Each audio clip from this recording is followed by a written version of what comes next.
Attendees are in listen-only mode.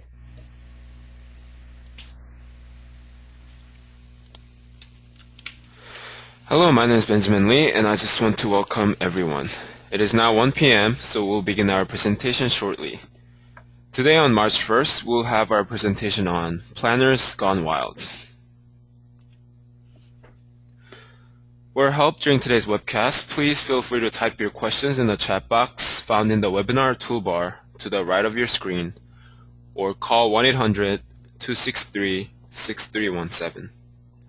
For content questions, please feel free to type those in the questions box, and we'll be able to answer those after the presentation. Here is a list of the sponsoring chapters, divisions, and universities. I would like to thank all of the participating chapters, divisions, and universities for making these webcasts possible.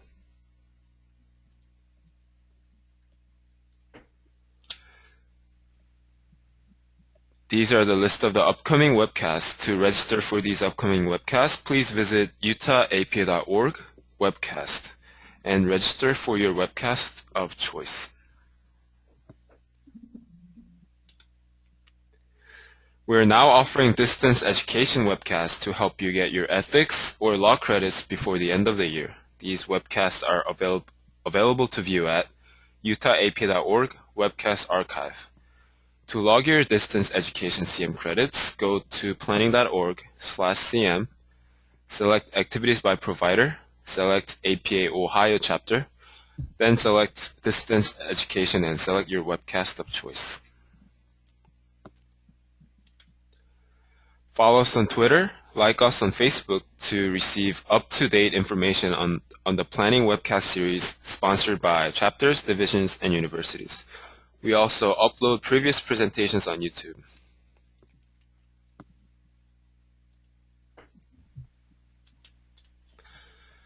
To log your CM credits for attending today's webcast, please go to planning.org/CM, select today's date, March 1st, and then select today's webcast. This will be available for 1.5 CM credit. And please use the event code 22628.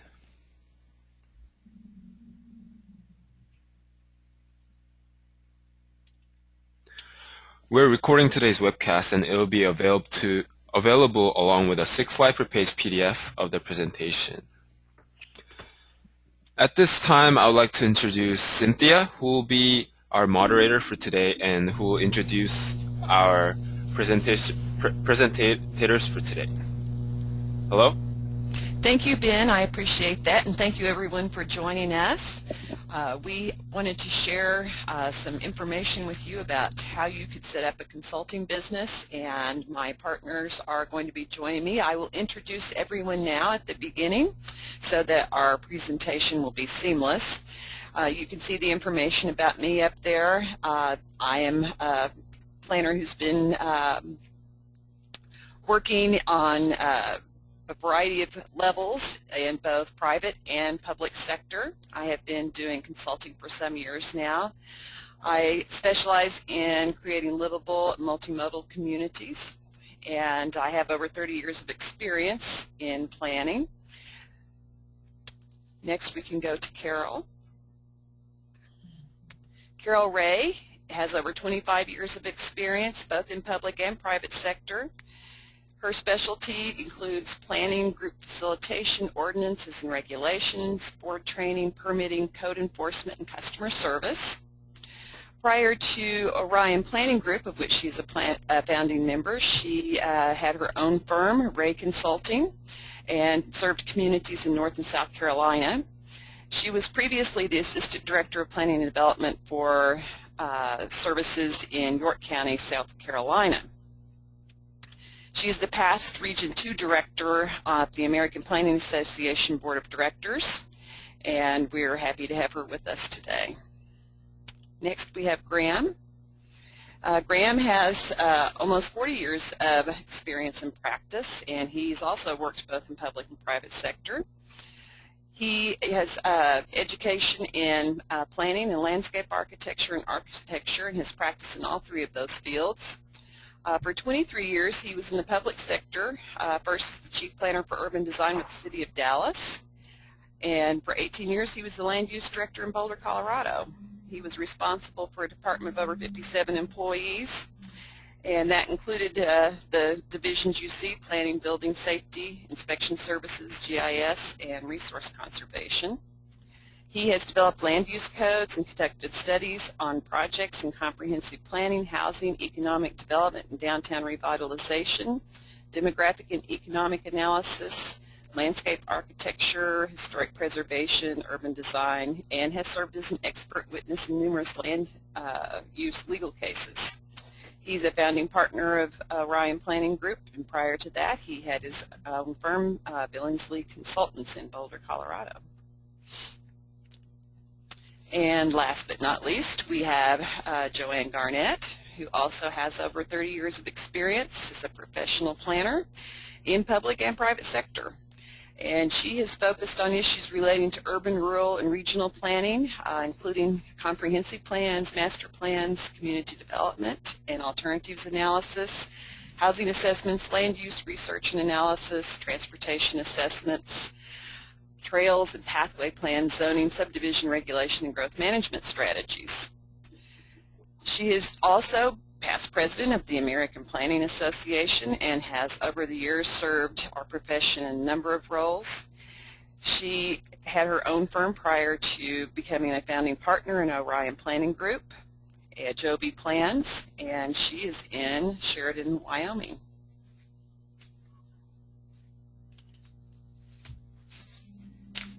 We do have one poll question for you. We thought it would be interesting to find out who is interested in listening into the webinar. So you can respond by clicking on the response bullet, and you can also, as Ben said, submit questions or comments.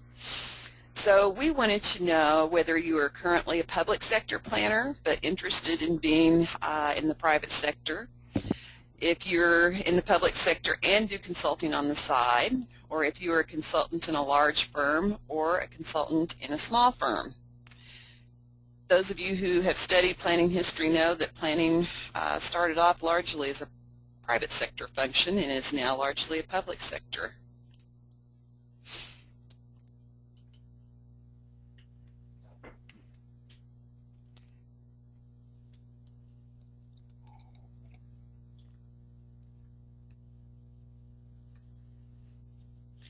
Ben is going to give us information on the responses that you provide, and we will proceed on with our presentation. So one person, Ben, by the way, did put in a question. They said that they can't see the poll on their iPad. Yeah, unfortunately, the poll function does not work with iPads or smartphones. Okay. So please just put that in the question box, please. So 70% voted.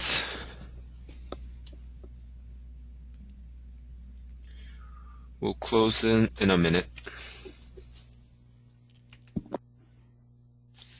Someone did ask about what the process is for getting a copy of the presentation. That will be posted, or Ben can send it to the participants. It'll be uploaded on Utah APA website, so it'll be up end of this week. Or you can always email me at planningwebcast@yahoo.com, and I'll send it to you this weekend. Okay, we'll close the poll now. And we have 34% said they work in public sector but interested in private sector. 7% said they work in public sector and consult on the side. And 18% said they're a consultant in a large firm. 25% said they're in a small firm. So that's it for the poll. Great, thank you, Ben. So it looks like a lot of people are interested in working in the private sector, and so we're going to share with you information about how and why we did that, and I will turn it over to our first speaker.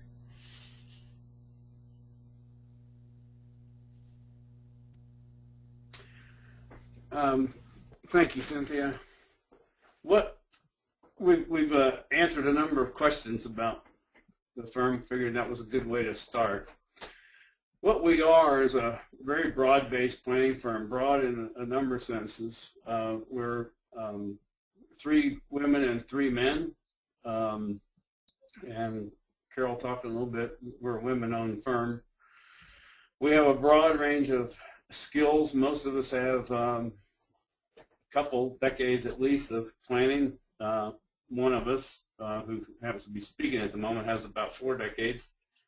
And we've done almost every sort of planning there is at one point in our career. The second thing is we have a very broad geographic distribution. There's 6 of us, and we're in 5 states. And each of those regions of the country has a little bit different take on planning and how planning is done and what the important issues are. And this gives us the ability to mix and match the partners with the project.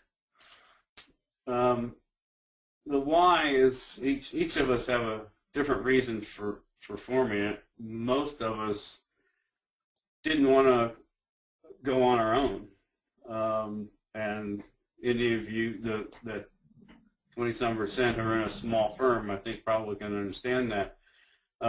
Several of us had sole proprietor operations going, and we found almost all of our work was done by partnering with other consultants. One of the reasons it cuts through for all of us is that we liked working with each other, and we like the dependability of having really good planners to work with. And so we felt that there was a better chance of success together than separate. Our success is more like the bottom right than the top left. And I think one of the things when you start a firm, you have to understand that success is almost never going to look like that top left line, almost always like the lower right. And of course, some of the attempts don't actually get up. They just go around and around in circles. It really takes a certain amount of luck and a real marketing presence. The why, I think it's true for all of us. We each wanted to be surrounded by planners who are better than we are. And I think we've managed to do that. As I said, we like each other quite a lot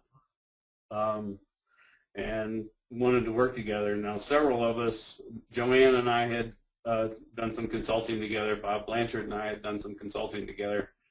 Carol and I had attempted to by writing some proposals together. So we already had an understanding of each other, our work ethic, and our skills and that sort of stuff. And so we were attracted to each other in that way. We also found in our early discussions when we discussed this that we had very similar values and similar desired outcomes for a firm. We started discussion in the fall of 2010, October, I think, and we had several Skype meetings in which we discussed this. When the general email went out to each of us asking if we were interested, somewhat surprised everybody said yes. So then it really was a matter of just figuring out how it would work, whether we thought we really were compatible, where everybody was in relation to existing work and jobs, and what the transition would be like. So we had a very Excuse me, someone did put in a request. They're apparently having a little trouble hearing you. Okay. You moved closer to the mic. Thanks. Sure. We had a last serious conversation shortly before Christmas of 2010, and then we spent the next few weeks putting all the documentation together and registering the firm with the Colorado Secretary of State. Once we made that decision, it was really quick and easy to set up the firm and get started. Okay, this is Joanne now, and I'm going to talk a little bit about, in the next 5 slides, just who the partners were, how we were selected, how we gelled, chose a form, and then where and how we chose our main office. And this kind of builds on what Graham was saying and feeds into more of what Carol and Cynthia and Graham will be saying further on in our discussion here. So first off, as was noted, there are 6 practitioners from around the U.S. that all indicated they were very interested in somehow joining together. One of the people at the outset was a full-time public employee. One was a part-time public employee. Another one was doing special assignments as needed for a consulting firm, as well as having his own firm. And all of us were also sole proprietors for our own firms. 4 of us, like Graham noted, had worked together previously or attempted to work together previously.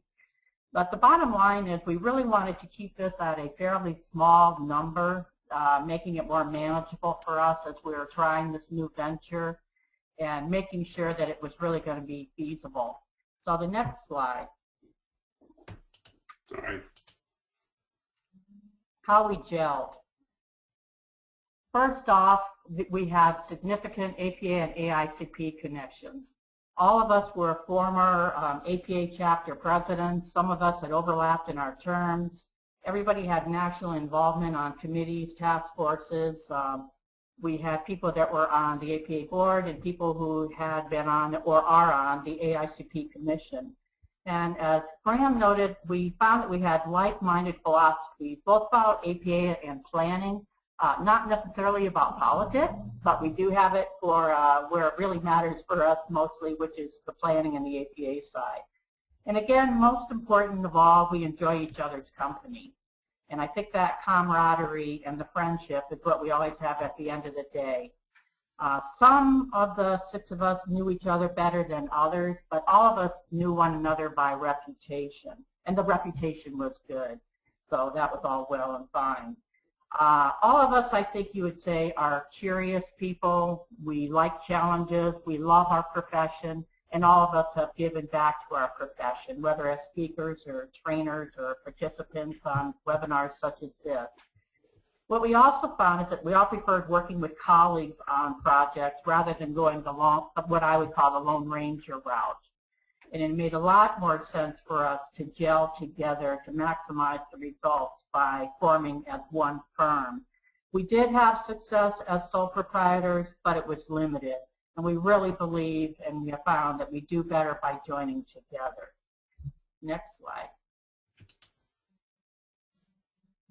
So in terms of choosing the form that we took, as noted, we are totally coincidental, 3 women, 3 men. We each contributed startup cash to put into the creation of the firm. It wasn't an astronomical amount, but it was enough to show that you were truly committed to being part of this firm. We decided to have the women, the 3 of us, pay a little bit more into this, and that way then we could be identified as a woman-owned business. The thought is that that designation may be helpful in submitting proposals to local governments. That's not necessarily the case with every state, but it is certainly a factor in some of the states where we operate. We agreed that we should have one partner who would be the treasurer and the financial clearinghouse, more or less, for writing checks, sending invoices, and tracking our finances. And that lucky individual is Graham, and we're very happy to have him doing that. We hire a CPA at tax time for transparency of our operation, and we always think it's a good idea to have another pair of eyes just looking everything over. I think that's a good protection for Graham, too. We agreed, in addition, that one partner would be the business manager responsible for setting up partner meetings, taking care of the agendas, reviewing contracts, and general herding of the cats, I think you can say. We hold meetings approximately once a month, started out first by conference calls, then graduated to Skype, and now they're with Zoom. And as Graham noted, we completed the paperwork and ultimately did file as an LLC, which will be explained a little bit further in this discussion. Next page. So, the firm name. We've had a lot of fun watching how people want to pronounce Orion, and I've seen quite a few varieties, but it is Orion like the constellation. And weirdly enough, when we six decided to create a firm, somebody threw out the idea by email of a constellation name. And this was then taken, and a couple of other people suggested Orion. I know in my case I liked Orion for the fact that it was the one constellation I can identify besides the Big Dipper. So I was perfectly fine with that. And ironically and very quickly we all agreed that it would be Orion Planning Group. Next we developed the logo. We hired a professional designer to create the logo. That was probably the most contentious part of anything. We did have some discussion internally whether we liked the logo or not like the logo or wanted to tweak the logo. Eventually got there, that is done, and we're all happy now with our logos. Had business cards printed up, created our letterhead, and then created a firm profile along with our website. And with that, got down to the task of notifying all of our friends and contacts about what it is we were doing and how excited we were about this new opportunity. Next slide. And I would note that all of us have been public sector employees for the bulk of our careers and have made the decision to go into the private sector, but I would say that the majority of our work is done on behalf of local governments, just to be clear about what it is that we're primarily interested in doing. As far as where, we have 2 partners in Colorado, 1 in Wyoming, 1 Illinois, 1 Alabama, and 1 Mississippi. So we were truly everywhere. Ultimately, we decided it made the most sense to go with Boulder as our headquarters because, number one, that's where our treasurer is and where the invoices were coming from. Graham has an excellent home office set up. He took care of the paperwork to register our firm in Colorado, which was a very efficient process. Boulder has a fantastic reputation as a hub of learning, long-standing growth management applications. It's a hip university town with a great outdoor vibe. It's well-known. Medium-sized city in the Front Range of Colorado with Denver down the road and Estes Park up the road. So it just seemed to be like it was the perfect location and a good focal point for us, and that is our identified headquarters. So with all that, that is our framework, and that was now in place to proceed. Thank you, Joanne. This is Carol. And I'm going to take over the how we function part, which is really about the management of Orion. As Graham said, we moved fairly quickly. I think it was no more than 3 months between, hey, do you guys think this would be a good idea? Let's talk about it, to having our registration completed with Colorado and hitting the ground running. The next step was really to get organized and to establish how we were going to function. Key part of that was the form that we chose, which was the LLC. There are 2 pieces of that that are really important to get filed. One is an operating agreement. And in the operating agreement, it lays out a number of things, some in general, some specific, but it covers all manners of operation from the formation of the company to the capital commitment of each member, which we call partners, but in the operating agreement we're all members. It talks about profits, losses, salaries, memberships, etc. The certificate of authority is simply a statement that we file that says who has the authority to transact business on behalf of the company. So let's take a look at the LLC and a few key reasons why we chose that form. All of us had, like we said, a significant amount of experience working in consulting in our own firms, and those had taken a number of different formats. I know my previous firm was a subchapter S corporation. I think Graham's had lots of experience with LLCs, others with just simple sole proprietorships. So anybody interested in establishing a company like this really needs to look at all the different options available and decide which one best fits their need and the way they want to operate. For us, that was the LLC. It mixes elements of corporations and partnerships, which we liked. It provides limited exposure to personal assets, which is also something that we liked very much. It has pass-through income taxes. The company itself does not pay income taxes. The income taxes are paid by the partners. And LLCs are relatively simple to establish. We did not hire an attorney to do this. We did have some assistance from an accountant who had helped structure a couple of organizations like this. And of course, we also had internal experience. But it is pretty simple. The other thing that we liked about LLCs is it gives us a flexible structure too. So right now we have 6 partners and that's it, and we don't have any plans to change that. But if we did decide to change that, we could add employees, we could add additional partners. So we do have that flexibility under the LLC. As Joanne said, we are a women-owned firm, 51%.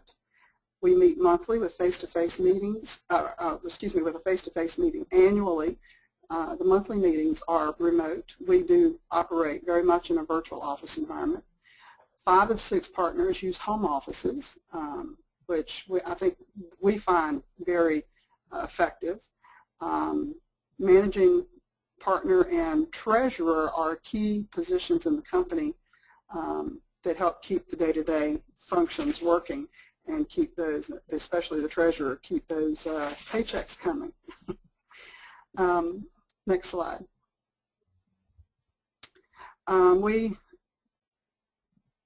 We do have a managing partner. I have been designated as the managing partner for OPG. One of the things that the operating agreement does not lay out are the specifics of what the managing partner role will do. For that reason, what we allow you to do, I think, right? Yes, that it's generally in there, but the specifics we laid out in a separate policy. We adopted other policies to help also round out and fill out the detail needed for day-to-day operations, such as billing and pay rates, outside employment, handling proposals and requests, travel expense reimbursements, and quality control. All the things that you would normally see in a company.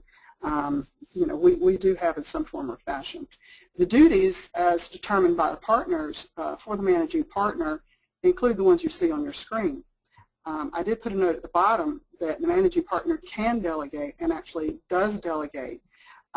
It would be very inefficient for us to have a true top-down type of operation where I had to see and do and approve everything. I do review contracts, but once the contracts have been reviewed and go back to the partner who is heading up a project, that partner has been delegated the authority to sign that contract on behalf of the partnership. So that's an example of delegation. The treasurer has some very important duties summarized into 4 bullets here. Prepares the preliminary budget, manages financial records, works with the accountant that Joanne mentioned that we do hire on an annual basis to handle all of our business tax accounting needs, as well as producing the K-1s for each of the partners. And he handles all of our accounts receivable and payable, which has been a real handy thing to have. The things that we often do under, or we had to do under finance, that are just, if you are setting up your own firm, you will have to do the same thing. You'll have to determine how you set your rates. That's one of the first questions once we got into the nitty-gritty of the company that we had to struggle with or deal with. So let me just tell you what the parameters were, the variables that went into our factoring of our rates. One, the type of client. So is it a government client, nonprofit client, a private sector client? We considered that. We considered the size, especially when it comes to nonprofits and governments. What is the size of that client? The third is the geography. As we all know, things are a little bit more expensive in, say, Colorado than they are in Red Cross, North Carolina, or Paducah, Kentucky, or Anniston, Alabama. So we do take into account the geography of the area, mainly because it affects the next variable, which is competition. We, as a new firm especially, we wanted to be competitive in the areas in which we were going after work. So those were the factors that we took into account. As far as payroll goes, we do not have payroll. None of us are salaried employees. We do not have employees of the company, period. We are all partners. So the way this works is we had to decide what portion of our income, which is based on our hourly rates for any given project, what portion of that was going to go into the company in order to support the company needs, and what portion of that was going to come back to the person doing the work. So for example, I work on a project and I get paid based on the amount of time that I put into that project, the amount of billable time I put into the project. And when that bill is sent out and comes back into the company gets 10%. And that 10% is what funds our company operations. And then I, in turn, get 90%. And that check comes to me, and that's how I get paid. And then I report the taxes on that portion that I make. The budget, budget's really important. The first year we did a budget, we were probably halfway through the year, because we were still getting all of the details down. But we have been very good in the last 2 cycles, last year and this year, getting a proposed budget out there and having a good, meaningful discussion about what types of things did we want OPG to pay for. And here is what we're funding this year. For partners, we fund a telephone allowance, we fund professional dues, and we fund registrations along with an expense allowance for attending conferences and workshops. For the company, which benefits all the partners, we are funding marketing, which we feel like is very, very important. Some software, and this is software that we use for internal company business. We fund our accountant and what they do for us, and we fund our website, which is also part of marketing. But those are elements that we fund for the company. Managing the workload. Oh, sorry. That's fine. You'll catch up with me. Managing the workload managing the workload is something that is an ongoing process, and I think even if you talk to consultants who've been doing this for many, many years, managing the workload is always going to be a challenge. But I think it's important to have some standards or some criteria that you use to choose new projects and how projects are assigned. And that's what I thought I would go over today, because we have given a lot of thought to that. The first thing is picking projects. We don't take just everything that comes down the pipe or everything that's offered to us. We actually spend quite a bit of time looking at project requests and making sure that our skills, experience, and interests match that project. We look at the geography of the project. Is this in an area of the country where we feel like we have a client base, we have a presence? Is it an area of the country in which we want to have a presence, where we want to expand our market area? For geography, we also look, can we get there? Because sometimes, the travel expenses can make or break whether or not it makes sense for us to go after that particular project. Also, we look at competitiveness. there are just certain parts of this country that are eyebrow deep in consulting firms, and it doesn't make a lot of sense for us to go in there and try to duke it out especially if we don't have a proven record in that area to fall back on. But these are all things that will evolve over time, because as we get more and more experience in the geography of our space expands, then we will be more competitive in some of those areas, and we may choose later on to come back. But we do look at that. The other thing we also have to make sure we have a partner who's willing to take the lead and has an interest. Absolutely.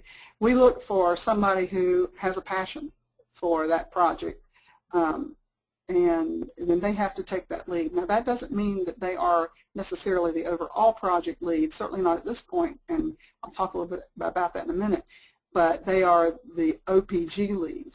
They are the one that internally we look to, who is running the project and making sure that whatever partners are involved, they are dogging it and setting the deadlines and making sure the work gets done.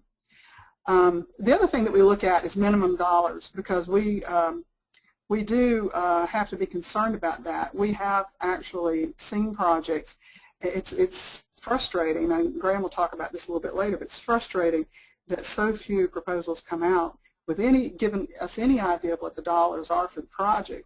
But when we do see dollars, occasionally we'll see where they've actually put in far less money than we think that we can do the project for. The budget basically is insufficient to provide the level of service requested or dictated by our ethics. Ethically, we just can't do it for that.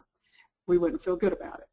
Secondly, we've turned down work, and will turn down work when we just, doesn't pass the gut test. It just doesn't feel right. So those are all things that we factor in when we consider workload. Now, choosing partners and the firm lead. This is, we have a number of projects that we've done, and none of the work has been outside of OPG. We've been able to handle it completely internally. But one of the things that we decided early on was that we didn't need to have every potential skill set under OPG.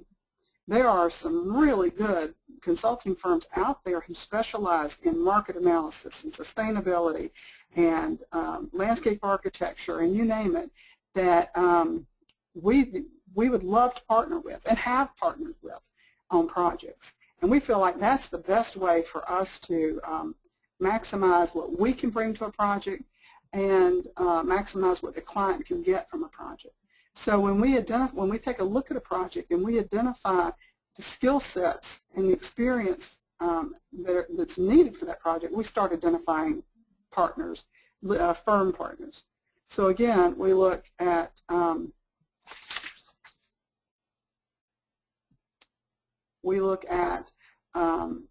I think we're on the next slide.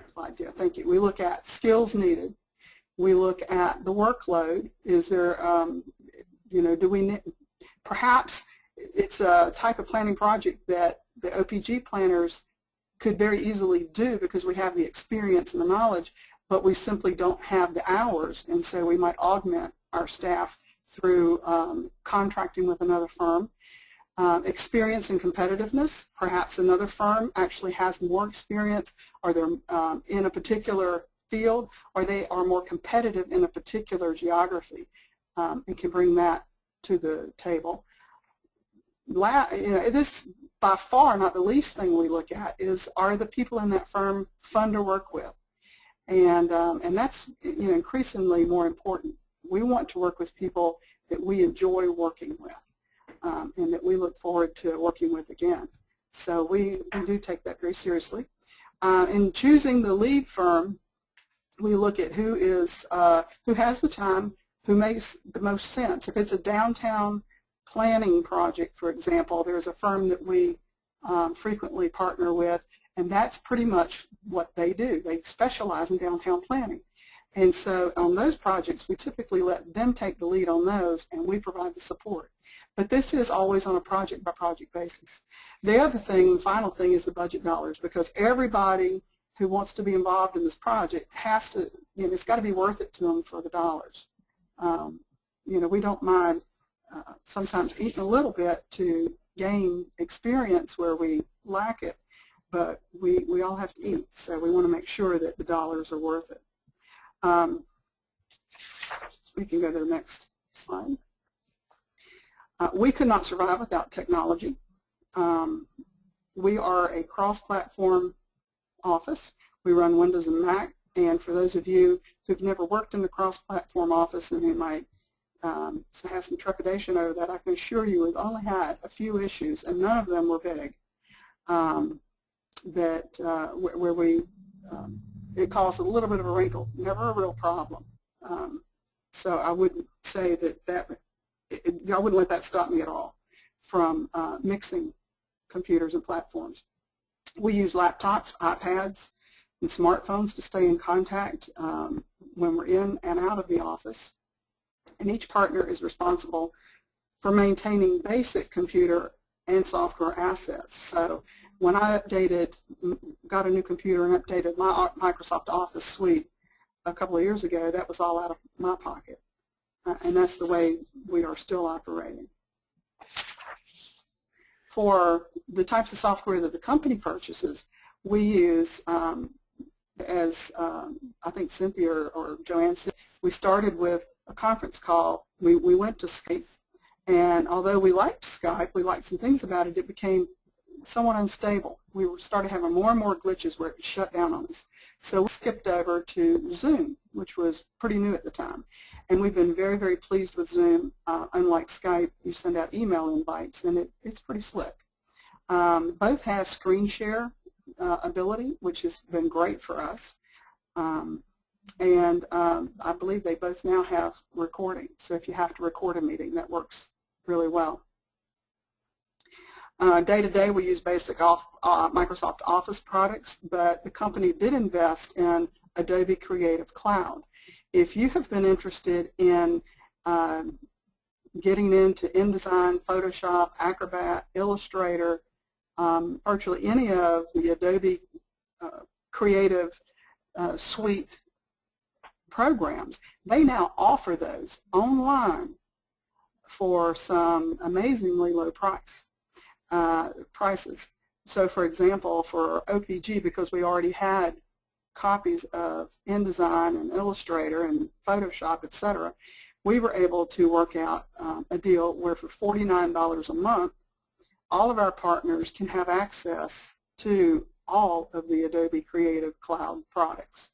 Only two of us can be in any one product at a time, so say only Graham and I could be in InDesign working on proposals at the same time, but once we're out, then any other partner can jump in and work, and that really hasn't been too much of a problem.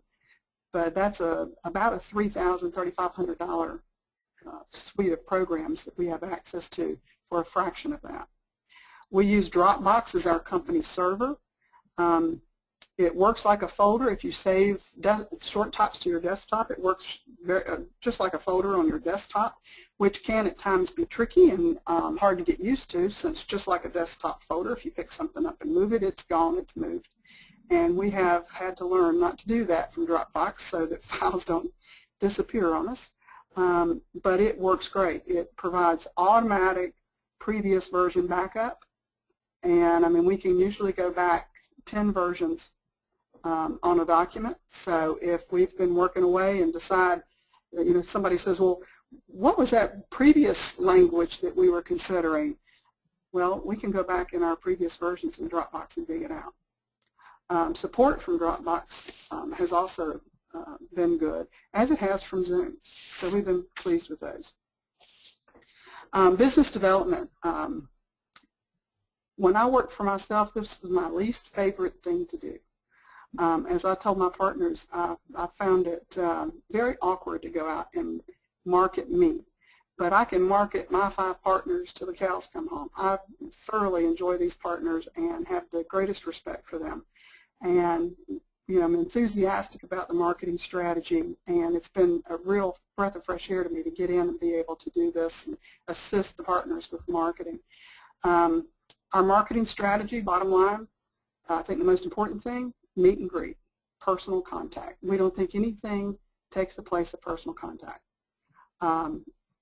2, early on, before we actually hit the streets too much, we got business cards. We developed brochures, flyers. We are in the process of developing a banner or 2 to use as exhibits at conferences. We sponsor. That's both marketing strategy and a philosophical value of our company, that we believe in sponsoring events that better communities, and we believe in sponsoring chapters and divisions, events that reach out and help to educate and bring knowledge to planners across the country. So that is one thing that we budget, I think, a pretty healthy amount for.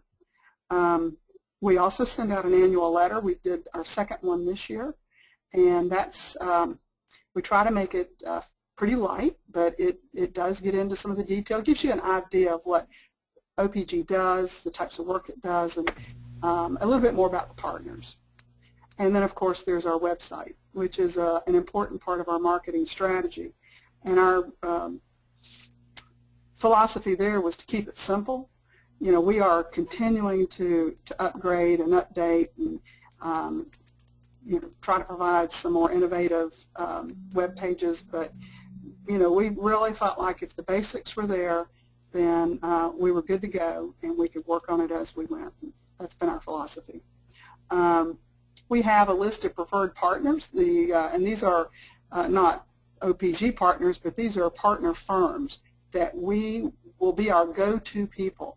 When we get a project and it calls for for some pretty serious transportation planning, more than what Cynthia can do as a single transportation planner, then we have 1 or 2 transportation planning firms on our list, and they are our preferred partners, and we go to them first. They can't always partner with us, but they are our first choice. And we have those for any number of other specialized pieces of the planning pie. Probably the one thing that we stress a lot in both in the quality of our work, the quality of our relationships in our communities, is the fact that we love repeat business. So we feel like if we produce a quality product within budget, within the time period allowed, and we have built good relationships, then we've not only met our expectations and hopefully exceeded our clients' expectations, but we've hopefully given them reason to seriously consider us on a future project. And we have had individually and now beginning as a firm, a number of repeat clients who call us up and ask us to come back and help do another part of a planning project. This time I'll pass it on. We learned a number of things because we were friends. Even though we approached this as a business, we were still friends. We decided that we would make all our decisions democratically. That lasted a good 6 months. Each partner had a vote, and of course, technically, if the 3 women voted one way and the 3 men voted a different way, the women won, which was fine. Never happened. Almost everything was a unanimous vote. Or we waited till somebody couldn't make the meeting. But you really can't run a firm, consulting firm that way, partly because you have to make decisions very quickly. Are you going to go after this project? Yes. Do we need to find another firm, an engineer, for example?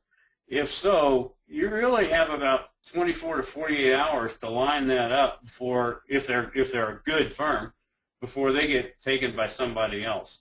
So if you wait to have a meeting to discuss these things and decide who we might partner with, we found pretty early on that we lost out.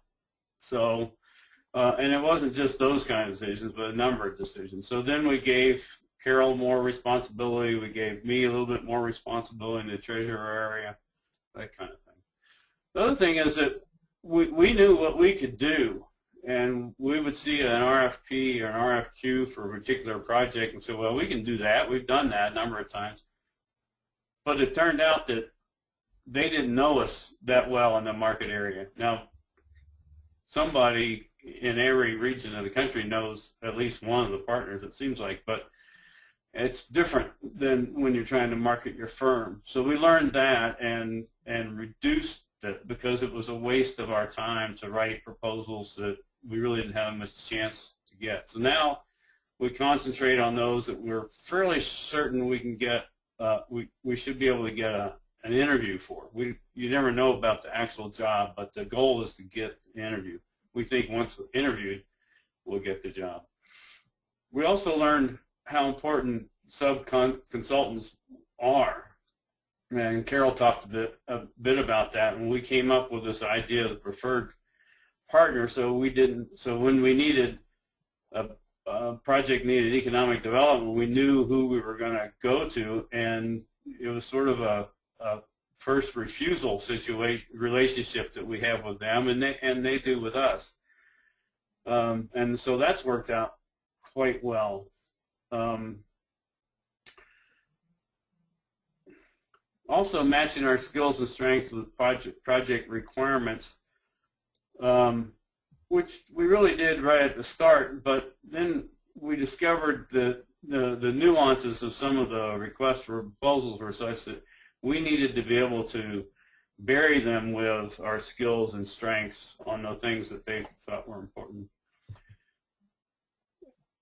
And then, and Carol's mentioned this, I think Joanne may have mentioned it, we found that we've all been doing planning long enough, and we've been doing consulting long enough that we only wanted the project if we thought we were going to enjoy it. We want a really good product with a very happy client, and if we didn't enjoy that project, we probably didn't give them as good a product as they would want. So if we're pretty comfortable, we're pretty certain we're going to have fun, then we definitely go after it. We also because we hadn't all worked together, none of us had worked, we hadn't all worked together at all. We had individually worked with each other some. Our first year, we threw as many partners as the budget would allow on a particular project. The problem is, of course, it's too many people. It's not efficient. It reduces the actual profit off of that job some. We think that if anybody else starts up a firm with multiple partners, we would recommend they do that, though, at the start. The thing is to make sure that you're comfortable working with your partners. You know their strengths, their tendencies, their psychology, their approach. And it turns out that a number of us have similar skill sets, but we have slightly different approaches to it, and so we've learned from each other a lot. So that was really valuable. But now that we're fairly successful, we're able to approach each project more efficiently by having just the partners necessary. As Carol said, we don't have employees, so it is important that the partner have a significant role in the project. So that really led to a much more efficient use of our time and our capabilities. The frustrations are the fickleness of some communities, and those of you listening in probably can share your own stories, but and this kind of goes to the next point as well. One of the problems that we run into is that we'll get an RFP that lays out a scope, a proposed scope, and and often they say, well, if you think of a better way to do it, feel free to submit that. But then we find out that the selection was of a firm that doesn't have the skill set based on the proposal, but the community decided that they really weren't all that wed to what they originally had thought they wanted, and they moved to something else. we get some really, really bad requests for proposals. It's amazing. And the reason we're convinced is that most planners don't write RFPs regularly. They might write one every 4 or 5 years, or they haven't ever written one before. So they'll copy an RFP from somebody else who did a similar project. It's not quite the same. We got an RFP last fall from a community that had borrowed one and forgotten to change the name of the other community. So that's always interesting. We've also been surprised at the length of time it takes to make a decision. Many RFPs say that they have a calendar in it, and they'll say, it is due on March 1st. Interviews will be held 3rd week of March or 4th week of March. Decision will be made middle of April. And we find we're sitting in May still waiting to find out who they've selected to interview. We had to really factor that in to our workflow, and you can't really. I mean, if somebody's scheduled to go on vacation in May and they were going to be the project manager, well, you know, they go ahead and take the vacation. You can't plan on it. And as I mentioned before, we've seen a number of selections that do not match the stated needs in the RFP.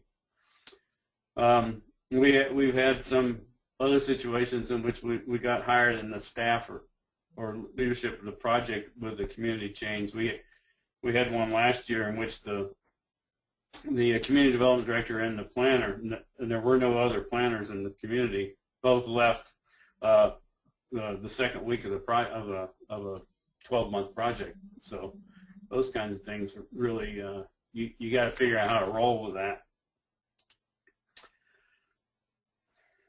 Any of the other partners want to throw in any other lessons learned? I think you summed it up pretty well. I think the other lesson learned, and perhaps you alluded to this, Graham, is just the frustration we have with submitting proposals that we never hear another word back about. And that's endemic. I know that's not just us, but that is an incredible frustration of just waiting for some type of word, yes or no or something. So there was a question: how did we determine how much startup cash was needed? There were 2 factors to that. One was the decision of what we were all willing to pay ourselves, and Carol mentioned the fact that we decided that the company, at least at the start, wasn't going to pay for equipment or software or any of that kind of stuff. We all had sufficient stuff. So we created a budget for what it would take to start the company. So that was to do the basic costs of getting the logo, getting the web page set up, printing the business cards, printing brochures, those kinds of things. And then we just divided that number by 6. I don't know if it isn't very much money to start a firm, particularly since 4 of us were operating firms ourselves already. I think if you started from scratch, if you, for example, worked in the public sector today and wanted to start a firm tomorrow, then there would be significantly more startup costs because you wouldn't bring with you all those things that you had invested in over the years of consulting. Right. And Graham, you know, it's a factor of the type of structure that you think of. You know, if you're working in the public sector and you can't imagine running an office without at least a part-time, if not a full-time administrative assistant helping you, and you feel like you have to put them on staff, then that's going to dictate a much higher overhead than we have. OPG partners have used administrative assistants, but we've also done it as independent contractors. They are not employees of the company, and they bill time on projects just like we bill time on projects. They bill us. We in turn pay them, but it's always on pretty much on an on-call basis, and so that's kept our overhead really low. And I think that's been good for us. one of the things that we've run into and we've laughed about, but is very, very true, and I think Graham was the first one who mentioned it, but I know I'm in this boat. This is my second foray into consulting, and I honestly could not do this. I've got 2 small children. I could not do this if my husband did not have really good health care and had me covered and had my family covered, because that's huge overhead in today's world. If the decision was to have a central office that we rented the space for, then it would be a whole different thing. But Exactly. Since we mostly work at home offices, except for Joanne, and Joanne has a nice setup that's pretty low rent. I don't know, we would have had to invest a significant amount of money to make sure that we could sign a year lease, hire a secretary or administrative assistant for a year, that kind of stuff. Then you're probably looking at $100,000 or something to start up. But we were looking in the low thousands. So we do have a number of questions that I will throw out there for us to respond to. We've had a number of questions about issues such as, does the firm work on federal contracts, or have we only done local projects, and have we worked, most of our work come from responding to RFPs, or has it been a result of having relationships? All of the above. That's several questions. Joanne, go ahead. Yeah, it really is all of the above. We, I would say, just kind of cutting a quick swath here, that the majority of our work at the moment is on behalf of local governments.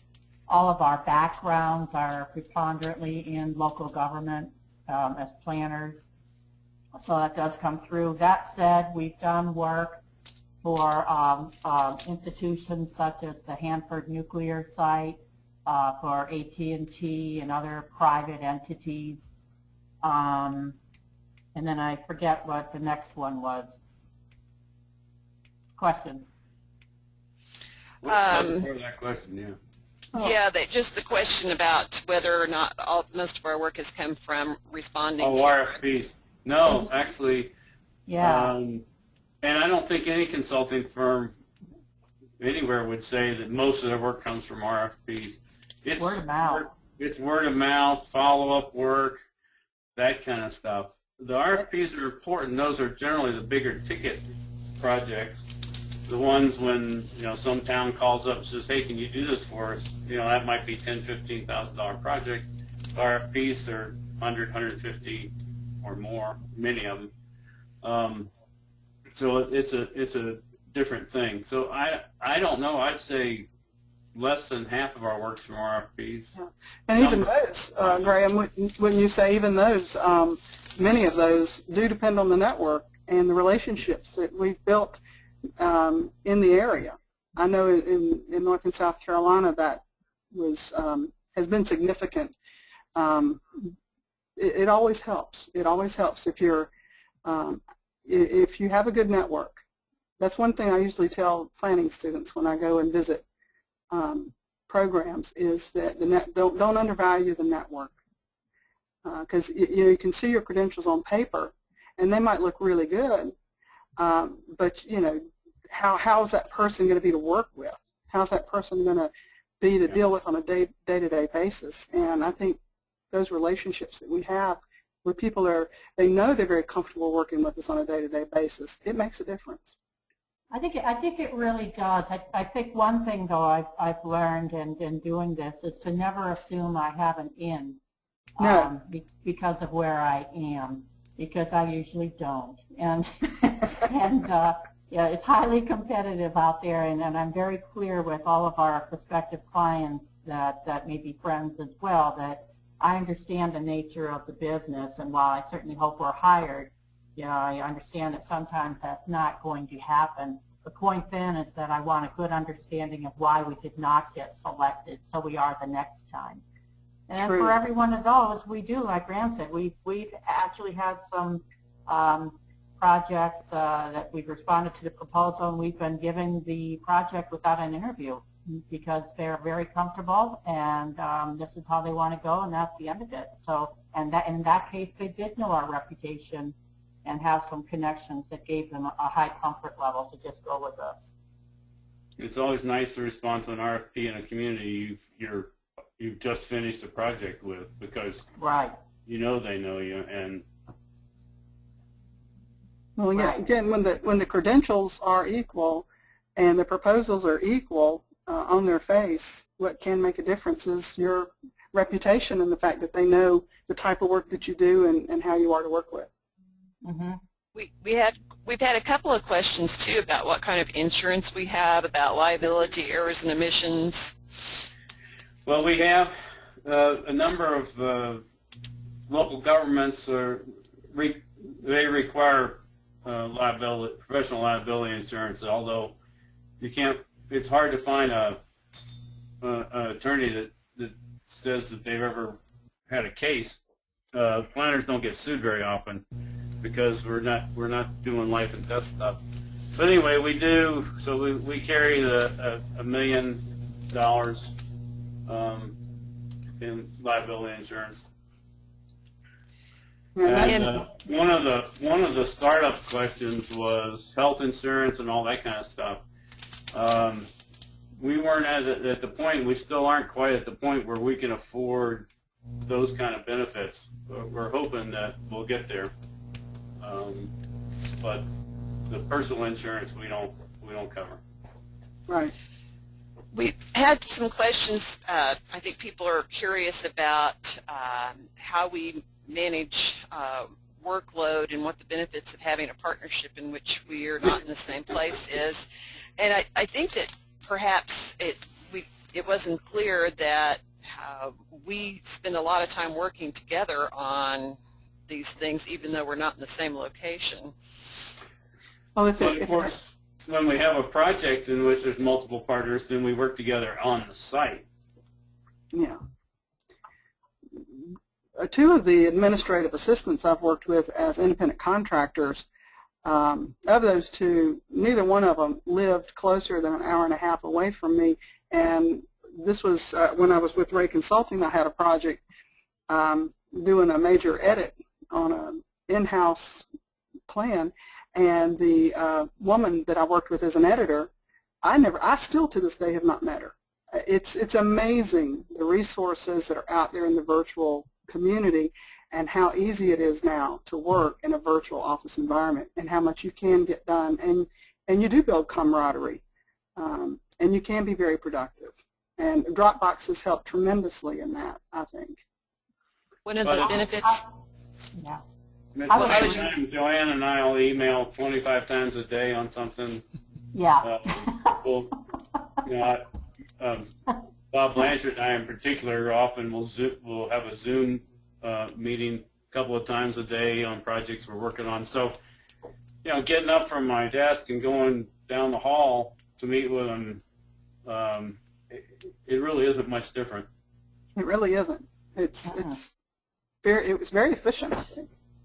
Yeah, well, the hardest problem I think the partners have had is training me on Dropbox, because invariably I can't find anything and I start whining.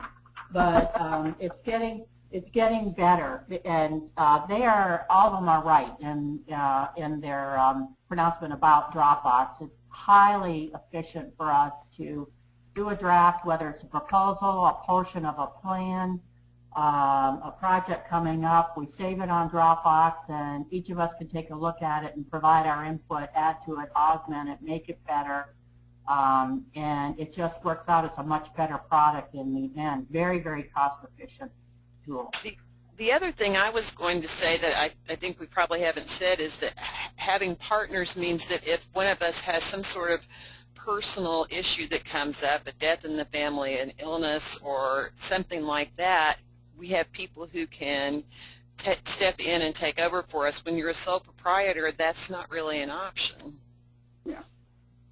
I lost a potential client when I was working on my own, and they basically told me that they thought that my credentials and my presentation were right up there, but they chose a firm that had 2 planners because they were concerned that maybe I'd have a car wreck or something would happen and the whole project would go down the tubes.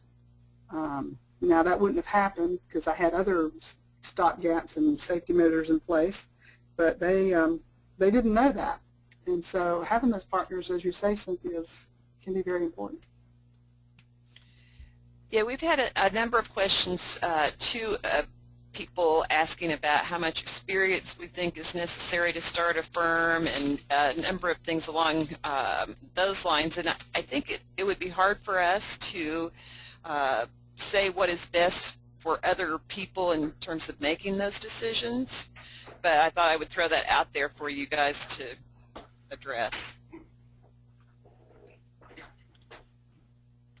Well, I think it just varies so much by the depth and level of the experience that individual has. Like if you're doing, I've always focused pretty much on long range and comprehensive planning. So I would think if you have 5-10 years of experience in that, you're pretty well on your way to be able to do that in the consulting side as well. But very, very individual. I don't think I'd want to be new to consulting and planning at the same time. No. You definitely need some experience.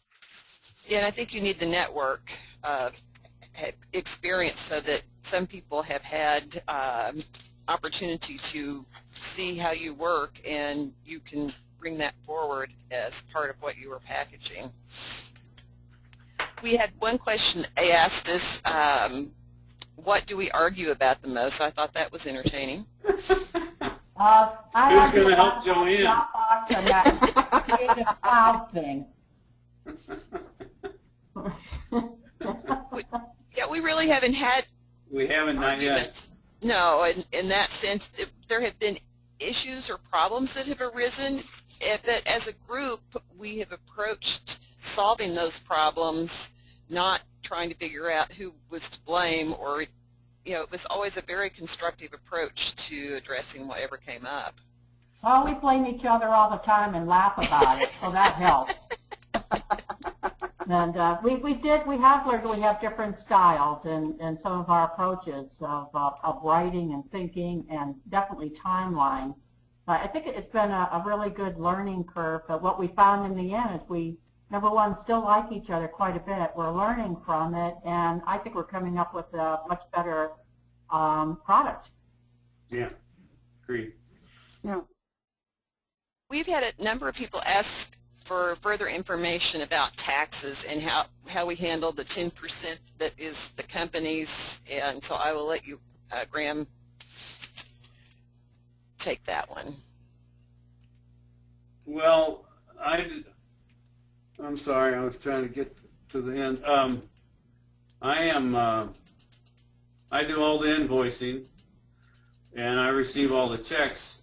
I deposit the checks, and then I write a check to the partner who worked on. So, say for example, that Carol and I are working on a project, and 1 month we bill out $5,000, $3,000 for her, and $2,000 for me. You know, I get 90% of that. Once we deposit that check, then I write the check to me for $1,800. I write a check to Carol for $2,700, and that goes into the general account for OPG to operate. As an LLC, what you get is you file a tax return. Yeah, there are no taxes owed, but you have to file the return to show all of those guaranteed payments to the partners. So there's an accounting of, you know, how much money each partner got. That's put on a form called a K-1 and sent to the partner. They file their individual income taxes instead of having a W-2. They've got a K-1, and they just fill that income part on their income taxes, and they pay taxes. But OPG doesn't pay any taxes because it's a pass-through sort of company. That's what an LLC is. So if you're an employee now in another company, you're used to having all your taxes taken out of your paycheck, and the firm cut you don't even get because that's not what they quote you. That's not, you know, your salary. They've already taken it out of what they charge the client. Ours is a little bit different in that the firm cuts what comes out of our check, and then we are responsible for reporting and making whatever tax payments we need to make on the money that we've earned. Now you have to remember, because of that, we pay all Social Security and Medicare.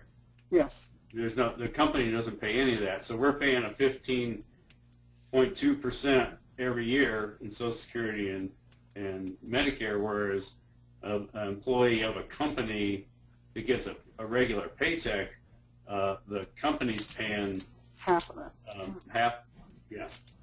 Half of that. So for me, I know, you know, we all do our own individual personal bookkeeping, and for me, I track my payments based on what's getting billed, and then I show in my spreadsheet, okay, this is what's getting billed, this is what I get after the firm cut, and then I back out the estimated taxes on that, and that gives me the amount of money I know I need to go pay taxes for. Yeah, so you just have to come up with a method quarterly to track estimated taxes. So we had a question about how often we update hardware or software, and I think we addressed the hardware question earlier, but I thought we could talk about the software. Well, the software that we share is updated automatically by Adobe. The other software, we haven't come in at that point yet. I don't think anybody's updated Windows. The Mac software is free to update until they come out with a whole new version. But we do that as needed. Generally, we keep everything up to date because it's important working with clients that you have up-to-date software. Yeah, and I think it's fair to say that just because computers change and technology is rapidly changing, that for me at least, my software, my major software upgrades, like all my Microsoft operating system and productivity software, is usually done when I buy a new computer, which is about every 2 to 3 years. Right. So we had a question about how we compete with large A&E firms that have national and international experience. Sometimes well, sometimes not. Sometimes we join them. Yeah. We've partnered with some of them. Yeah.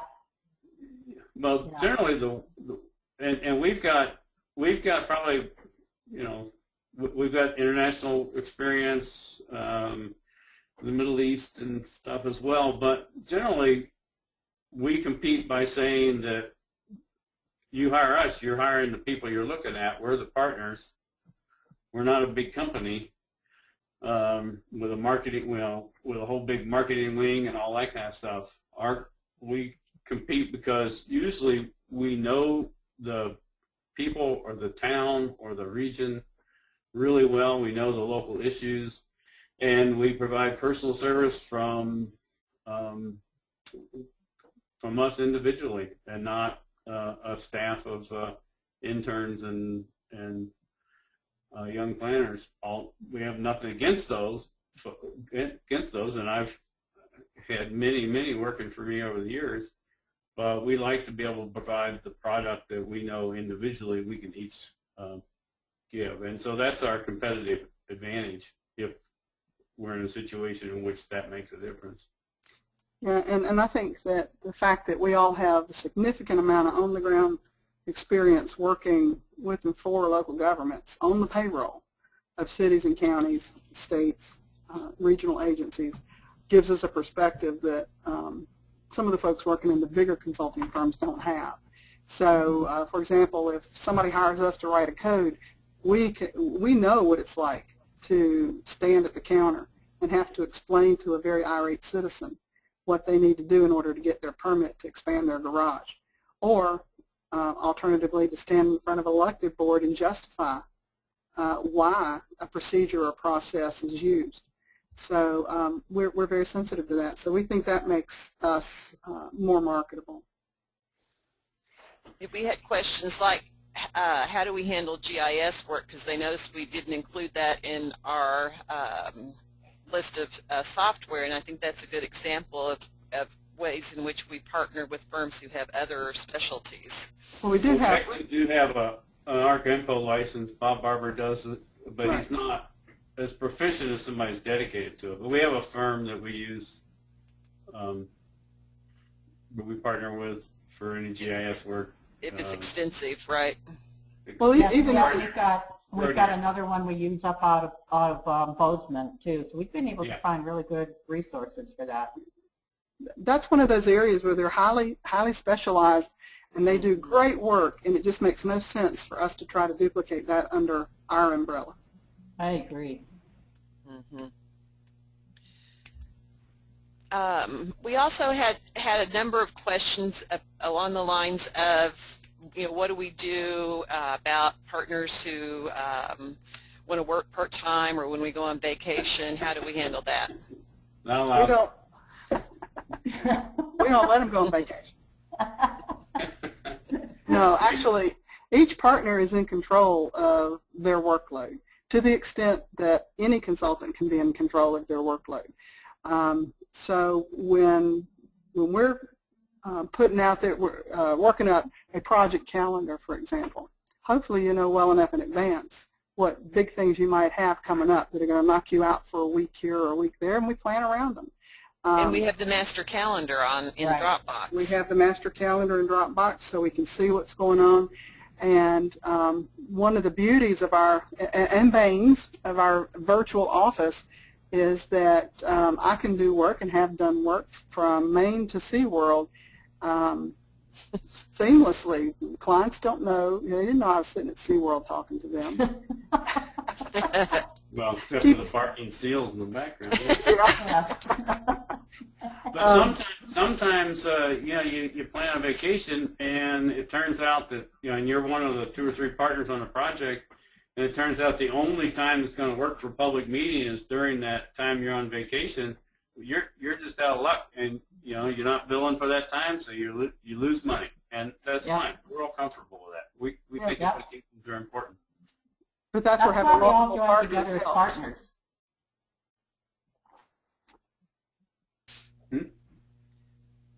Joanne, can you say that again?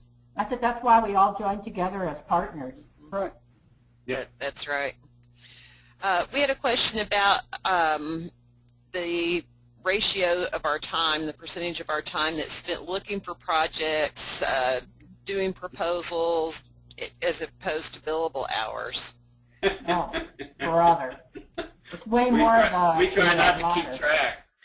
Yeah, Lord. I would say some weeks it's 10 to 1. Other weeks it's way more reasonable. I don't really know. I'm assuming it's 30% of our time looking for work. Maybe I don't track it. No, probably not that. Yeah, I don't know. It's not steady. And I was joking a little bit ago on the ratios, but it is. We have peaks and valleys. We have times when several of us are just crunching on proposals, and then all of a sudden there are no proposals for the next 2 or 3 months, or very little that we're actually tracking. One of the hardest parts of consulting, and this is true for my friends who are attorneys and any other group where you're having to worry about marketing and business development, is that you always have to have time to think about and pursue new business, and it's going to often happen when you're so busy that it's hard to find the time to do it because of the way the work is. We might be really busy now, but we know that in 3 months we've got this project and this project and this project winding down, and we need to find work to come in behind that. And so that's one of the challenges, but it's also one of the fun things. We find our computers work just as well at night and on weekends, so. Yeah, you'll find us working a lot more odd hours, than people in office. We also had a question about the health insurance question because I think we might have given the impression that all of us have a spouse who provides us with health insurance, and that is indeed not the case. That is indeed not the case. Some of us are paying for our own health insurance. Correct. Right. Yes. Let's see. We keep having questions about sharing the presentation, and one person asked if we were going to have a booth at the national conference. The presentation, as Ben said, will be posted on the Utah APA site. It's also on YouTube. We will not have a booth at the APA conference. We will be offering this session again at the national conference. And so, yes, live in person. And in fact, we use the national, the national conferences where we plan every year on having our meeting in person for all of us to be there. And I think we'll all be in the room. There'll be the four of us will be the primary presenters, but all of the partners will be there, and we will introduce all the partners. And I think too, you know, we thought of this topic because of the fact that we chose to create a firm in the middle of a Great Recession, and at a time when some were closing or being consumed by larger firms. We chose to go off as a small group and blaze our own trail, and I think we've done a really pretty darn good job of it in the 2 years that we've been in existence, and we're looking forward to even more of it in the future. So hopefully we've given you some tips and ideas for how we've done it, and you know, consider doing it on your own as well, but make sure you team with really excellent people. It makes all the difference in the world, in particular those that laugh at your jokes. One last question, since we're starting to run out of time here. There were a number of questions about marketing, and I think that Carol talked about that a little bit, but one thing I wanted to clarify is that we all market our firm ourselves as we are working and going to conferences and doing a variety of things, and I don't know if anybody else wants to say anything about that. Yeah, we do not have anyone dedicated to that. We're all doing it, just like you say. Yeah, I was going to say, we have everybody dedicated to that. Mm-hmm. That's right. Does anybody want to share any closing thoughts, since we have about 3 minutes left?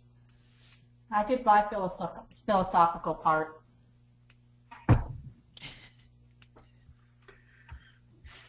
No, I'd say no.